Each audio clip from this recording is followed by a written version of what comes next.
You just referenced moving out of the emergency phase around COVID. That caused some political consternation, whether we would be in an emergency, whether we should end the emergency. And as a result, we just lived through a pandemic where vaccines were unfortunately politicized. I'm curious what you're seeing in terms of vaccination levels this winter. Has there been any carryover from some of the anger that was sparked during COVID? Yeah, I think more so than anger is just rampant misinformation. And we're seeing a lot of that play out in our school vaccination rates, our routine school immunizations.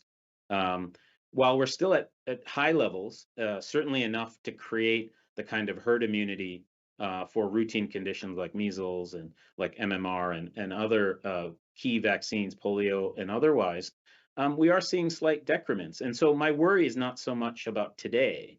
My worry is about the trend. Where are we going to be in 5 years? Where are we going to be in 10 years?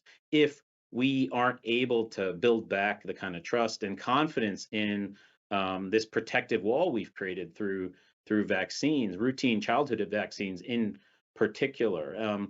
And so that is definitely a concern. Misinformation is both rampant but extremely targeted at vulnerable communities that already have some historic mistrust in both government and in institutional public health and their healthcare systems. And so I know our team here is really working thoughtfully on community engagement and vaccine engagement, both as we enter and in the respiratory viral season, but also as throughout the summer as we start to get parents bringing their kids back into pediatrician visits. And so we've done pretty extensive campaigns on these, but I think this is going to be something we're watching for years to come, and we'd love to see more investment and attention on this from every level of government, including the federal level.